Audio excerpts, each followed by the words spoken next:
The air over the valley hung thick with dust and dying light. The sun, swollen and red, slipped behind the far hills where the land met the sky in a haze of gold and smoke. The quiet that followed the wind felt unnatural, like the earth itself was holding its breath. Even the birds had gone silent, and only the low creak of a wooden shutter and the faint tremor of hooves in the distance broke the stillness. In that uneasy silence, a young woman knelt beside her father near the crumbling adobe wall of their home, her hands trembling as she pressed them over the old man's chest to stop the bleeding that wouldn't stop. He was pale, eyes sunken, whispering something she could barely hear. Inside, he rasped, "Go inside and lock the door." But she couldn't move. She couldn't leave him lying there, not with that sound coming closer. The steady rhythm of a horse riding through the dust. Deliberate and slow, like the beat of a war drum. She knew that sound before she saw him. Everyone in the valley did. The Apache warrior was coming. They said he had no name. That he was a shadow sent from the mountains to collect debts the earth had long forgotten. Others swore he was just a man, flesh and blood, scarred by the same sun that burned their fields. But to her, he was something beyond that. The stories told of the night his village burned, of soldiers who took everything he loved, and how he swore before the ashes that he would never stop till justice was paid in blood. Now he was here. The horse came to a stop just beyond the gate, dust swirling around its hooves. The man upon it sat tall, bare-chested, his long hair bound with leather, the lines of his face carved by years of silence and vengeance. In his hand he held a tomahawk glinting faintly in the dying light. His gaze moved from the girl to the wounded man beside her, and though he said nothing, the intent in his eyes was enough to chill the air. The girl rose slowly, her heart pounding so hard it hurt to breathe. Her white dress was streaked with dirt and blood, her braid undone, her knees trembling beneath her. She looked at the warrior, then at her father, whose breath was growing shallow, the color draining from his face. She wanted to run, but her feet felt buried in the dust. He dismounted with the grace of someone born to the saddle. Every movement measured, silent, like he carried the weight of ghosts with him. The tomahawk in his hand didn't waver. He took a step closer, and the girl's voice broke through the thick air. "Please," she said, the words shaking as it left her. "Whatever he did, I beg you, don't kill him." The warrior stopped. His eyes flicked to the old man, then back to her. He spoke for the first time, his voice deep and low, like it came from somewhere beneath the earth. He spilled Apache blood. The ground remembers. The river remembers. I came to collect what is owed. Her father stirred weakly, his hand reaching for hers. "Don't," he whispered. "Let him do it. It's my debt, not yours." But she couldn't hear him anymore. The fear had swallowed her whole, yet something else was growing beneath it, something fierce and desperate. She turned back to the warrior. "Then take me," she said, her voice trembling but firm. "Take me, but save him." For a moment, the world stopped moving. The wind, the dust, even the heartbeat in her ears went still. The warrior stared at her like he was trying to see through her words, through her fear, through her soul. Her chest rose and fell in shallow breaths, and though her eyes were wet with tears, she didn't look away. He took another step forward, and the faintest hint of confusion crossed his face, something human, almost fragile. The tomahawk lowered a fraction, the light catching along its edge. "You would offer yourself," he said quietly, "for the man who took what cannot be returned?" She nodded, her hands trembling but steadying as she spoke. "He's my father. He did wrong, but he's all I have. If there must be a price, let it be me." The warrior's gaze lingered on her, searching for weakness, for deceit, but found none. Only the raw truth of sacrifice written across her face. He had seen bravery before on battlefields in the eyes of men who faced death without fear, but this was something else. Something that unsettled the anger he'd carried for years.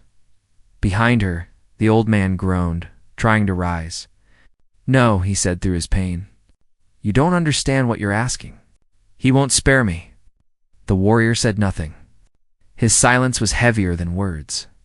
He looked toward the horizon where the sun was bleeding into the mountains, and back at them, two figures bound by love and guilt. "You cannot buy back blood with mercy," he said finally. "The spirits will not rest." The girl's voice cracked. "Then don't do it for the spirits. Do it for what's left of your own heart." The words hung there like smoke. For a long moment, the warrior didn't move. He could feel the weight of her plea pressing against the years of hatred carved into him. He had seen too much death, too much loss. Yet this small, trembling woman, offering herself to save a man who didn't deserve it, made something inside him shift. A crack in the armor of his vengeance? The horse snorted softly behind him, and the warrior tightened his grip on the weapon, forcing his breath steady. He had come for retribution, not redemption. But now, staring at her, he wasn't sure which one the earth demanded. The girl lowered her head, whispering a prayer that her voice barely carried. The setting sun painted her in red and gold, her shadow falling across her father's still body. The warrior stepped closer until he could see the tear-streaked dirt on her cheeks, the small tremor in her lips. "Tell me," he said, his voice almost a growl, "why should your life mean more than his debt?" She looked up, meeting his gaze with a courage she didn't know she had. "Because if you kill him, you'll lose what's left of yourself. You'll become what you hate." The silence that followed felt like eternity. The wind began to rise again, swirling dust around them as the light faded. Somewhere in the distance, a coyote called, its cry echoing through the valley like a warning. The warrior's jaw tightened. He raised his tomahawk, the blade catching the last rays of the sun. The girl closed her eyes, her lips still moving in prayer. Her father's hand fell limp beside her, and then something, perhaps a memory, a face from long ago, flickered through the warrior's mind. Halting his arm mid-air, the moment hung between them, fragile as glass. The horse shifted uneasily, the wind tore at his hair, and his breath came hard through his chest. He stepped back, her eyes opened, confused, searching his face for what had changed. But he said nothing. He turned his gaze toward the horizon once more, where darkness was swallowing the light, and the first stars began to appear. The air trembled with what was left unsaid. He looked at her one last time, the girl who had offered her life for another's sin. Something in his expression softened, though his voice, when it came, was barely more than a whisper. "The blood debt is not yet settled," he said, "but the night will decide." With that, he turned toward his horse, leaving the girl frozen in the fading light, her heart pounding, her mind trapped between relief and dread. Not knowing if mercy or vengeance would return with the dawn, the wind carried the last of the daylight away, leaving the valley cloaked in a heavy dusk that pressed down on everything. The young woman stayed kneeling in the dirt long after the warrior had disappeared into the shadows, her breath shallow, her body trembling from what had just passed. Her father lay beside her, his pulse faint, his face gray under the dim sky. She reached for his hand, holding it to her heart, trying to make sense of what she had seen in the Apache's eyes, that moment when vengeance had almost turned to mercy, then stopped somewhere in between. Inside the small adobe house, the fire was nearly out. The smell of smoke and blood hung in the air.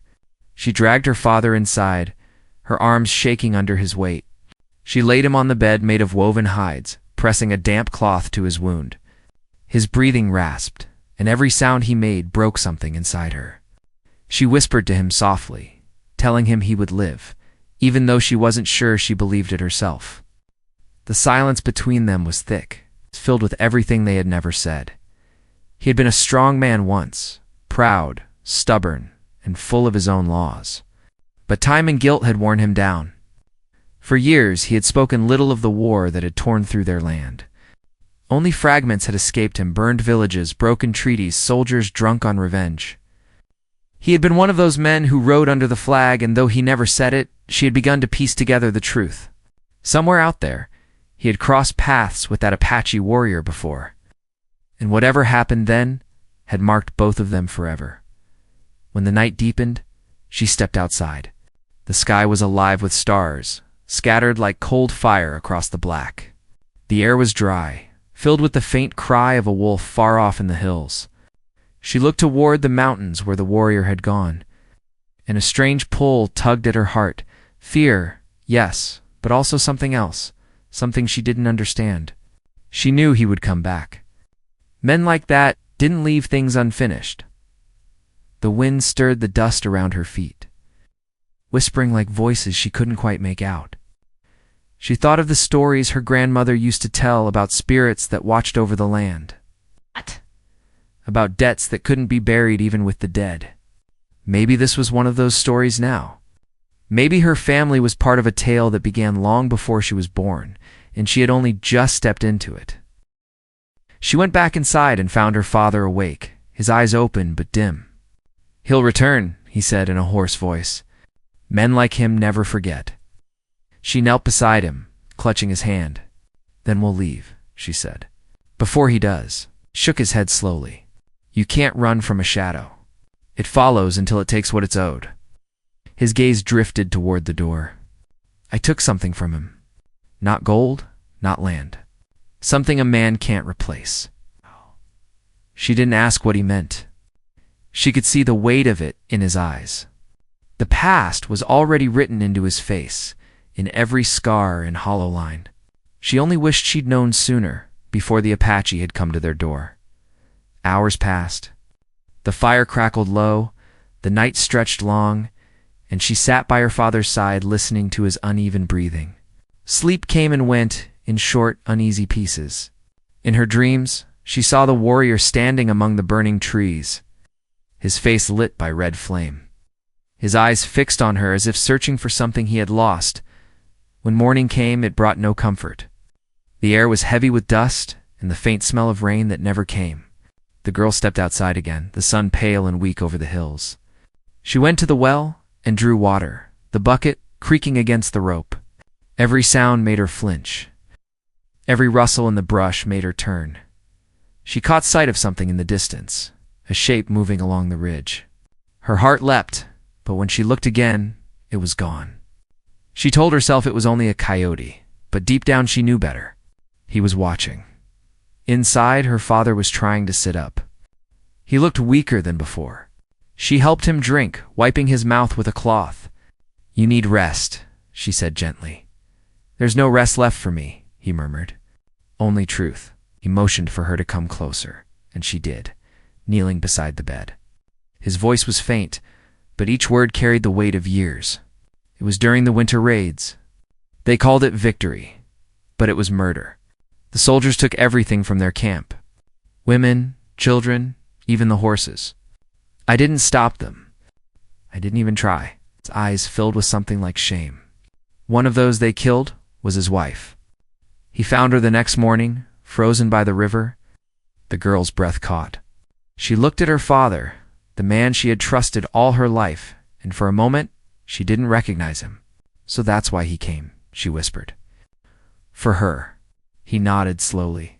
"For her, and for the child she carried." She stood up, unable to stay still. The walls felt too close, the air too thick. She stepped outside again, staring at the endless stretch of land, the dry riverbed cutting through the valley like a scar. She thought of that woman, the one whose life had been stolen before it began again. She thought of the Apache warrior riding alone all these years with nothing left but vengeance. Part of her wanted to hate him for bringing fear into their lives. But another part, the part that still saw the pain in his eyes, couldn't, because maybe he wasn't the monster the stories made him out to be. Maybe he was just a man carrying a wound no time could heal. By midday, the air shimmered with heat. The girl gathered herbs from the back of the house and crushed them into a paste for her father's wound. Her hands moved mechanically, her thoughts elsewhere on the mountains, the rider, and the promise of night. When the sun began to fall again, she heard it, the sound she had been dreading and expecting all at once. The faint rhythm of hooves, steady and sure, echoing through the dry canyon. She froze, her heart hammering against her ribs. Her father stirred, his face tightening with dread. "He's here," she said quietly. Her father reached for her arm. "You must go inside. Don't face him again." But she didn't move. Something stronger than fear kept her rooted in place. She walked to the door, stepping out into the dying light. The warrior was there, his horse dark against the sunset. He dismounted slowly, every motion calm, deliberate. His expression was unreadable, his tomahawk hanging loosely at his side. "You knew I'd return," he said. She nodded. "You said the night would decide." He looked past her, toward the doorway where her father lay inside, too weak to rise. "It has." The girl's breath caught. "Then let it take me instead." His eyes narrowed slightly. "You would trade your life for his again." "I would," she said, her voice shaking but firm, "because killing him won't bring back what was taken. You'll only bury yourself deeper in the same grave." He said nothing for a moment, the muscles in his jaw tightening. "You speak as if you understand loss." She looked at him steadily. "Maybe I don't, but I understand that pain grows when you feed it." He studied her in silence, then stepped closer. The space between them was filled with tension, not the kind born of fear alone, of something unspoken, fragile, almost human. She could feel the heat of his presence, smell the earth and leather on him. His gaze searched her face as if looking for something he had forgotten how to find, from inside. Her father coughed, breaking the moment. The warrior turned slightly, his expression hardening again. "You cannot protect him from what he's done." "I can try," she said. He looked at her for a long time, then finally spoke. "You carry his blood.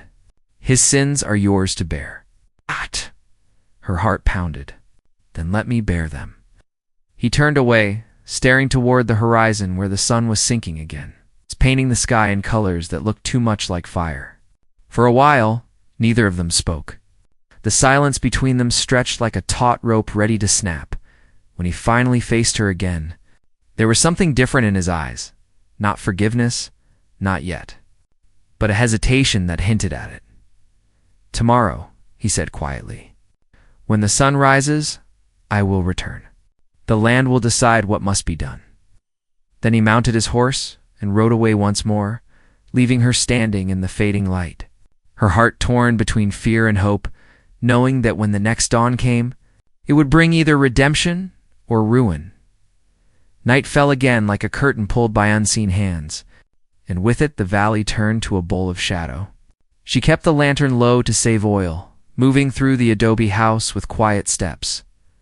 Listening to her father's uneven breath, he drifted in and out, sometimes calling to people who were not there, sometimes staring at the ceiling with a long regret that seemed older than his body. She ground more herbs in a wooden bowl and pressed the warm paste against his side. He flinched, then caught her wrist, and whispered that he had never meant for his sins to find her. She said nothing to that. Words were thin in a place like this. Duty was thick and heavy. It had chosen her without asking. Toward midnight, she stepped into the yard and tipped her head to the sky. The stars were close enough to touch, a cold scatter across blackness. She could feel the land listening, the way it always did right before a storm or a reckoning. Somewhere, an owl gave a patient call. She thought of the warrior on the ridge and wondered if he was looking at the same slice of sky. If he was, he would see what she saw. No clouds, no moon, only the long dark that made the world feel honest. Before dawn, the rooster spoke, and the wind picked up from the north. She brewed coffee that tasted like burned dirt and shared a few sips with her father. He tried to rise, and she pressed him back gently. He told her again that they should leave.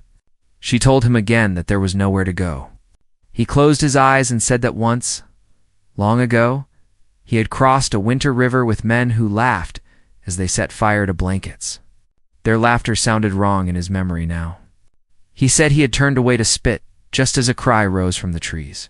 That single cry had followed him through every season since. He did not ask her to forgive him. He only asked her to say a prayer when the warrior came.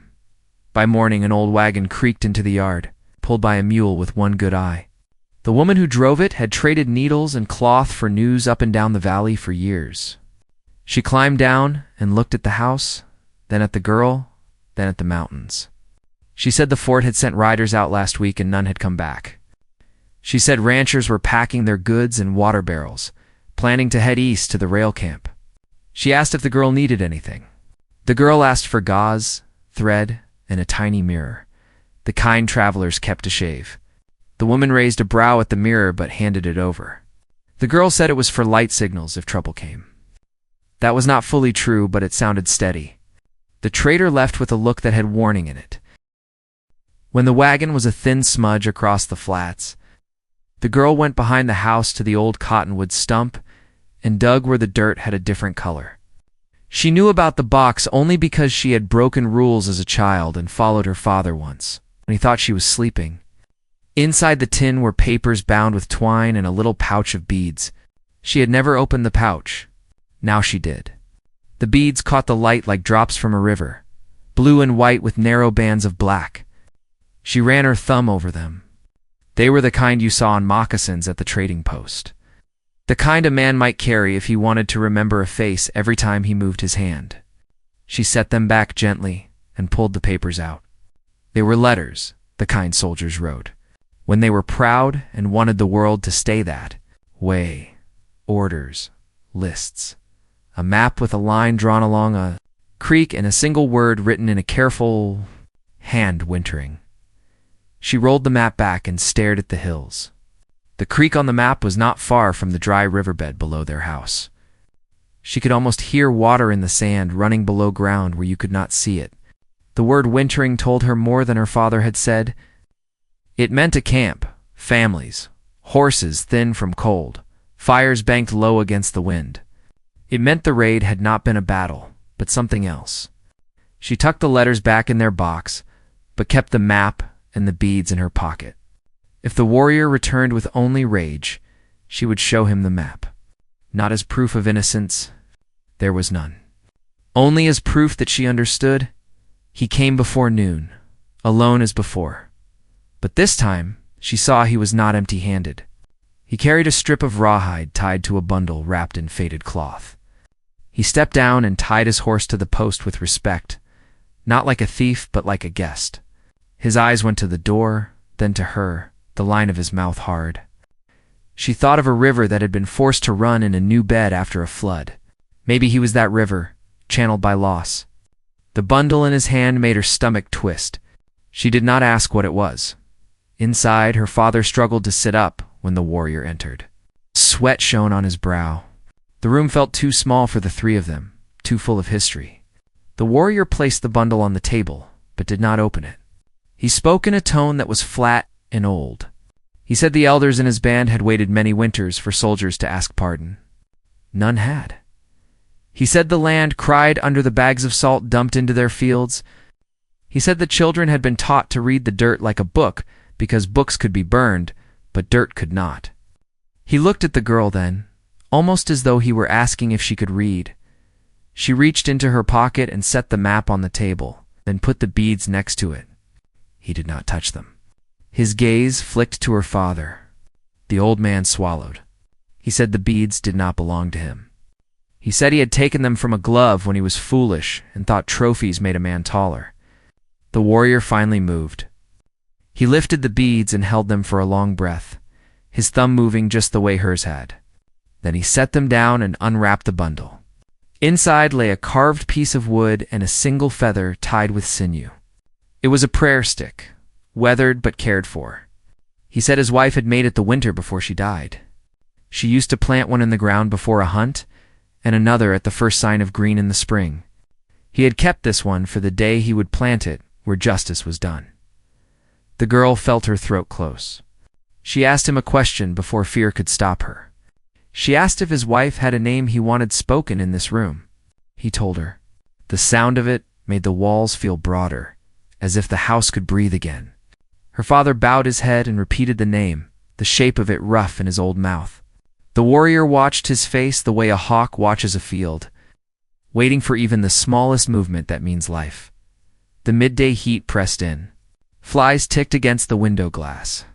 The warrior said the fort had broken a treaty written with ink and broken another written with blood. He said a scout had warned them to ride south, but the snow had come too hard and too fast. He said he had returned after the soldiers left and counted what the wind would not carry away. He had sworn then to balance the scale. He looked back at the girl. He said he had not expected to find a daughter placing herself on that scale. The old man turned his face to the wall. Out in the yard the mule brayed and then fell quiet. The girl asked the warrior what he would do if the scale could not be balanced.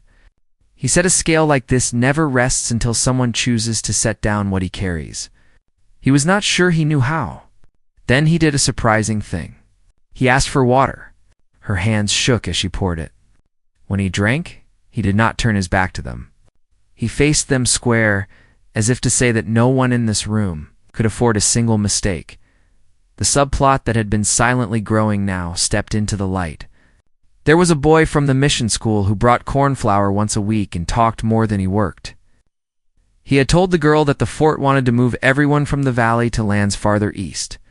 He had called it progress.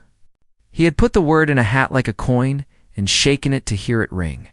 That boy returned that afternoon, whistling a tune that did not fit the heat. He stopped short when he saw the warrior in the doorway.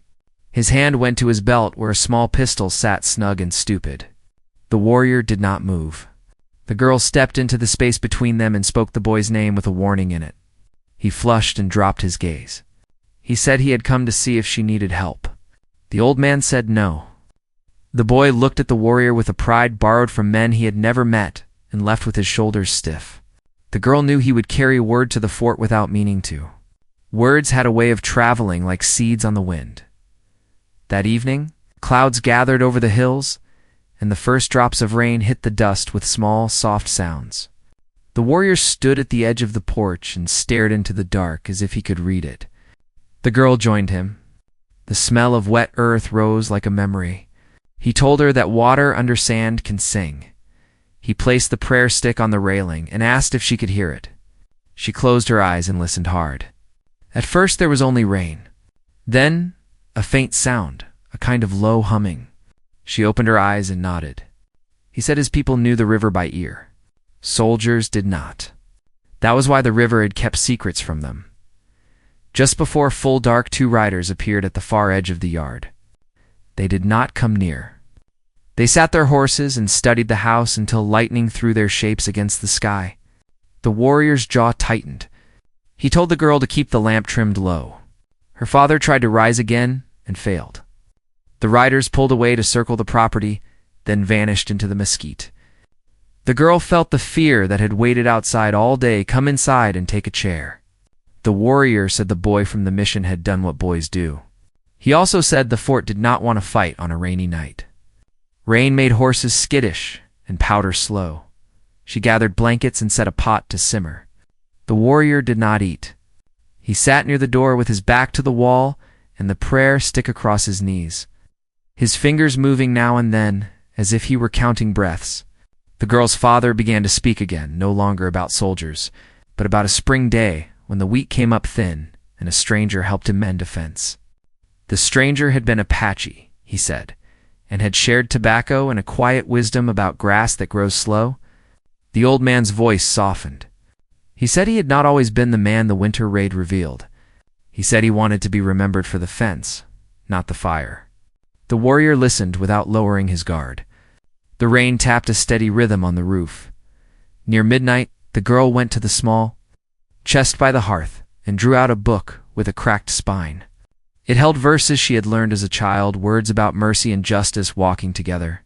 She did not read them aloud. She only ran her finger along the lines and tried to imagine. Both things standing side by side in this room without pushing each other out. She looked at the warrior and wondered if he had a book like that in his heart, perhaps a story told in winter around coals. She wondered what it would take to make 2 stories meet without one swallowing the other. The storm deepened. Wind moved down the chimney and made the flame lean in the lamp. The riders did not return, but the sense of being watched did not lift. The warrior finally spoke again, his voice lower than before. He said the child his wife carried would have been 7 by now. He said he sometimes tried to picture a small figure running along the riverbank, toes black with mud, hair bright under sun. He said the picture lived just out of reach. The girl kept her eyes on the window as he spoke, because to look at him would have broken something important. Her father wept without sound. Toward morning the rain eased. The valley breathed. A coolness came through the door and touched their faces. The warrior stood and set the prayer stick against the wall with care. He told them that when the sun rose, he would walk to the ridge and send smoke from juniper leaves. If no riders came, he would return before noon. If riders came, the house would be caught between two fires. He said the land might force a choice none of them wanted. He did not say whose choice that would be. When the first thin light edged the horizon, a single column of smoke did rise from the ridge, then another far to the west. Signals. The girl felt the shift of the day as if the ground itself had tilted. She checked her father's bandage and steadied him with water. He gripped her hand and asked a final question she could not answer. He wanted to know whether a debt could be paid by someone who did not owe it. She kissed his brow and said she would find out. She stepped onto the porch where the warrior waited, his face turned toward the signals, his eyes narrow and bright. The valley lay open and quiet. The river under sand sang just louder than the wind. Another column of smoke lifted from the south. The warrior's hand tightened on the railing. He looked at the girl. Between them stood the prayer stick, the beads, the map, and an old man's breath that grew shallower with each hour. Far off, the faint clatter of hooves began again, not from two riders now, but from many. The day had come to choose, yet no one in the yard moved. The first horse appeared on the rim like a cutout against the pale sky. The warrior did not reach for his weapon. The girl did not run. The old man whispered the wife's name once more. The land listened, and the sun climbed. And the scale hung between mercy and vengeance with a balance. So fragile that even a sparrow landing on the fence could have changed it. The sun broke through the thinning clouds, spilling weak light over the valley, but it brought no comfort.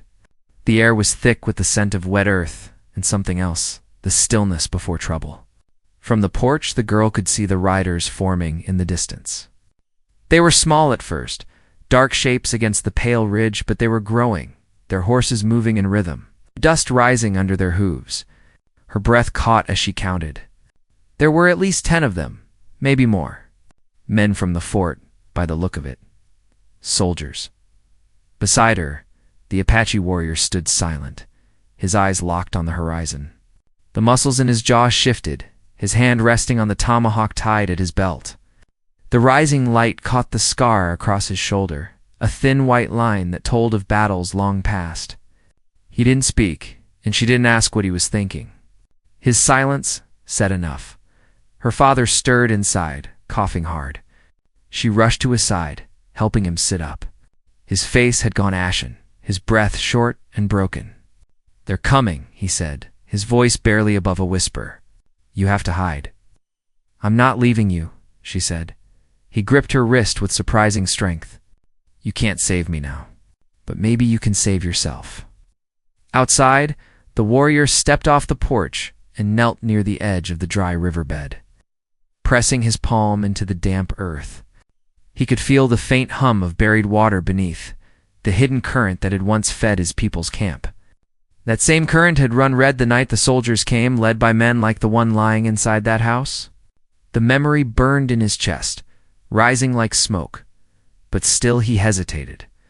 The sound of the approaching riders grew louder. The warrior turned toward the house.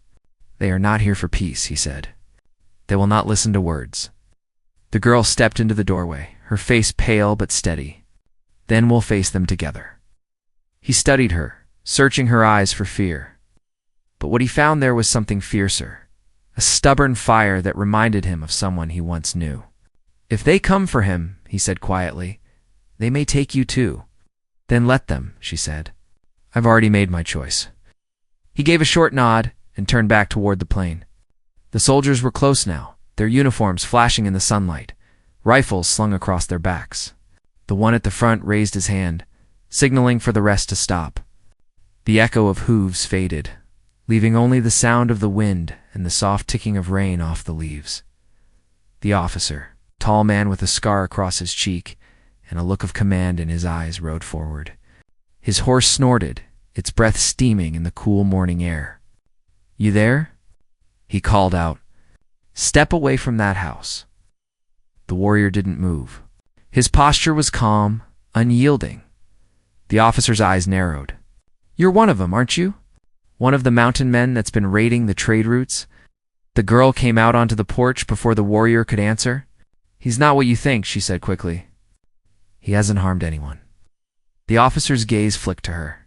"And who might you be?" She lifted her chin. "This is my home. My father is sick. We mean no harm." The officer smiled faintly, but it wasn't kindness. "Your father?" He shifted in the saddle, glancing toward the doorway. "The same man who rode under Colonel Briggs during the winter campaigns? We've been looking for him." Her stomach dropped. "Why?" "Because," the officer said, "there are debts in this land that haven't been paid. The army doesn't forget its enemies, no matter which flag they once served under." The warrior's eyes flicked toward the girl, then back to the officer. He could see through the man's calm tone, saw the hunger for power, same arrogance that had destroyed his people's home. Her father's weak voice came from inside. "He's right," he said hoarsely. "They're not here to protect you." Officer dismounted, boots sinking into the mud. "We received word this property was sheltering a hostile. We intend to take him into custody. If anyone stands in the way, they'll answer for it." The warrior's hand drifted toward his tomahawk, but the girl stepped forward, blocking his path. "No blood," she whispered. "Not yet," the officer smirked, watching them both. "Seems you've grown fond of your guest." Her heart pounded. "If you came for justice," she said, "then listen to it. My father has paid for his sins every day since the war. He's dying. There's no honor in killing what's already broken." The officer tilted his head, pretending to consider her words, then nodded slowly. "Maybe, but orders are orders." He turned to his men. "Search the house. Bring them both out." Two soldiers dismounted, their boots thudding heavily against the ground as they approached the door. The warrior stepped in front of them. "No further," he said, voice low and calm. One of the soldiers raised his rifle. "Move aside, savage." The air grew thick with tension. The girl could feel it pressing against her skin, hear the beat of her heart echoing in her ears. The warrior didn't move. His eyes locked on the soldiers, unflinching. Then her father's voice broke through from inside. "Enough," he said, struggling to his feet. "If it's me you want, I'll come. Just leave her be." The officer smiled. "That's a start." The girl turned, horror flooding her chest. "No, you can't." Her father raised a trembling hand. "This ends with me, not with her." The warrior's jaw tightened. He knew what the old man was doing. It was the same thing he'd sworn to do once, years ago, to protect someone he loved from the weight of vengeance. But in this world, sacrifice was rarely enough to stop the blade. The soldier stepped aside as the old man stumbled out, leaning heavily on the doorframe. The wind caught his shirt, making him look smaller, frailer than he'd ever seemed. The officer nodded, satisfied. "We'll take him to the fort. He'll stand before the commander." The warrior's voice cut through the air. "And then," the officer shrugged, "then justice. The kind your people never understood." The warrior's hand closed around his weapon, but the girl caught his wrist, her touch trembling but firm. "Please," she whispered, "don't give them what they want." For a long moment, no one moved. The air held its breath. The horses stamped nervously, sensing the storm that was building. Then a sound broke the stillness, the cry of a hawk overhead, slicing through the sky. The warrior looked up, and something in his expression changed. He saw the ridge beyond the soldiers, a thin column of smoke curling from the trees. His people. They were near, watching, waiting. The officer followed his gaze and frowned. "What's that?" The warrior didn't answer. The officer motioned to one of his men. "Ride up there. See what's burning?" The soldier turned his horse and began to climb the ridge. The girl's pulse raced. The air felt charged, alive with danger. She knew that whatever happened next would break the fragile balance that held them all. Her father leaned toward her, his voice barely audible. "Listen to me," he whispered. "If they take me, they'll never let me live. But if he fights, they'll kill him too. There's no winning this." Tears burned her eyes. "Then what do we do?" He gave a weak smile. "You pray, and you trust the wind to carry mercy where men cannot." The warrior turned to them both, his gaze heavy with something that wasn't just anger anymore. It was sorrow and fate, and the ghosts of everything lost. He spoke softly, though the words carried weight. When blood falls again, it won't wash away what was done. It will only feed the earth. The officer lifted his hand, signaling his men to move. Take him. The soldiers stepped forward. The girl's cry rang out, cutting through the valley. The warrior's tomahawk flashed in the air. The horses reared, startled by the sudden movement. The officer shouted for control.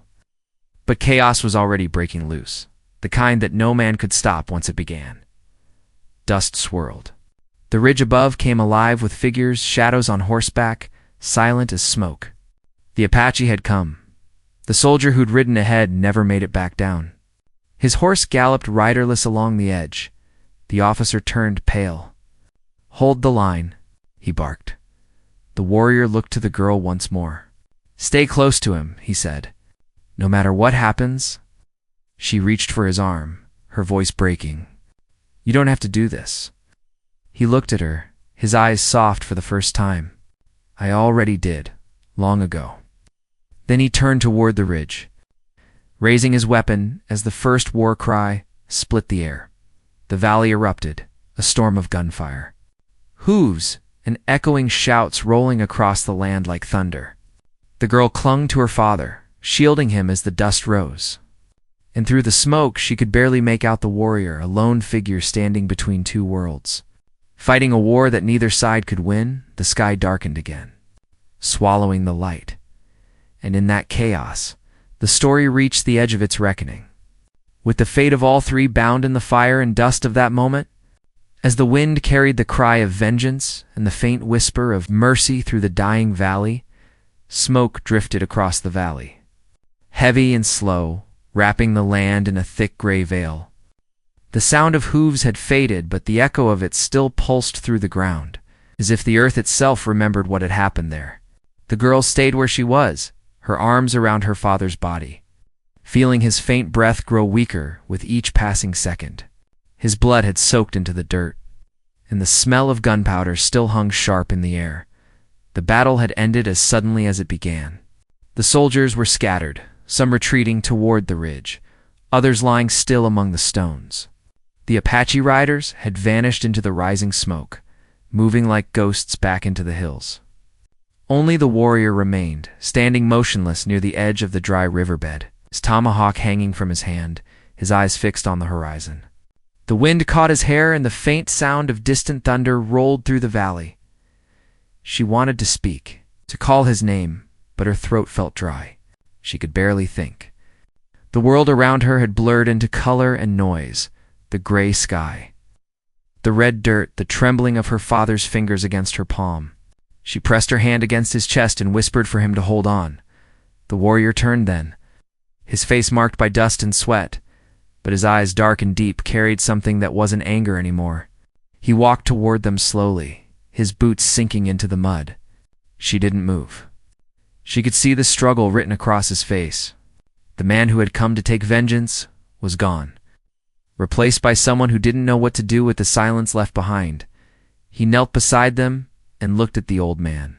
He fought to protect you, the warrior said quietly. Even knowing what was coming? Her voice cracked. Please, help him. He studied the wound, his brow furrowing. It's deep, he said. The bullet passed through, but he's losing blood. He tore a strip of cloth from his own sash and bound the wound tightly. His hands were rough, but his movements were gentle. He may not last long. Her tears spilled freely now.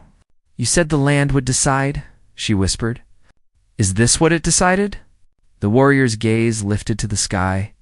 The land takes what it must, he said, and sometimes it leaves mercy in strange places. Her father stirred, his eyes fluttering open. You, he said weakly, looking at the warrior. You should have killed me when you had the chance. The warrior met his gaze without flinching. Killing you would not bring her back. The old man tried to speak again, but coughed, his breath rattling. I thought I was serving honor, he murmured. But I only served fear. He turned to his daughter. You were right to beg for mercy, even for a man like me. She pressed her forehead against his shoulder, sobbing quietly. He raised a trembling hand and touched her hair. "When I'm gone, don't carry this with you," he said. "Let the earth bury it." The warrior looked away, his jaw tightening. He knew that kind of burden never stayed buried for long. The dead could rest, but the living always carried the weight of their choices. A low rumble sounded in the distance, thunder moving closer. The warrior stood, scanning the ridge. The Apache riders were returning, their silhouettes cutting through the gray mist. He looked back at the girl. "They will come to take me home," he said. "To tell the elders it's done?" Her heart clenched. "Will they let you go?" He hesitated. "They may not understand why I didn't finish it." "Then I'll tell them," she said quickly. "I'll tell them what happened, that you spared him." He shook his head slowly. "They will not hear it from you. The blood between our people is older than your words or mine." She stood, brushing the dirt from her hands. Then what was all this for? He looked at her, the question hanging heavy between them. "For her," he said softly, "and for the boy she never got to hold. For all the names that were lost to wind." The riders approached, their horses kicking up clouds of dust. The warrior turned toward them, straightening his shoulders, his weapon still at his side but lowered. The girl stepped closer, placing herself between him and the oncoming group. "If they want to take you, they'll have to go through me," she said. He looked at her, and for the first time a faint smile touched his lips, tired and small, but real. "You have a brave heart," he said. "Too brave for this land." The riders halted a short distance away. One of them, an older man with streaks of gray in his hair, dismounted and called out in Apache. The warrior answered, his voice steady but heavy. The two spoke in short, clipped tones, their words carried away by the wind. The girl couldn't understand. She could feel the tension between them. The older man's eyes flicked toward her and the wounded man behind her. He said something sharp, and the warrior responded firmly. The man shook his head, then motioned to the others. They turned their horses and began to ride away. The older man paused for a moment, looking back at the warrior, then gave a single nod before following. When they were gone, the valley was quiet again. Only the rain remained, falling in light sheets that washed the dust from the ground. The warrior looked at her. "They will not return," he said. "Not for a long time." She let out a breath she didn't realize she'd been holding. "Then it's over?" He shook his head. "Nothing ever truly ends. The land remembers. The wind carries the stories, even when the people forget." Her father's weak voice came from behind them. "Maybe that's enough," he said. "To be remembered not for the war, but for the mercy that followed it." The warrior knelt beside him once more.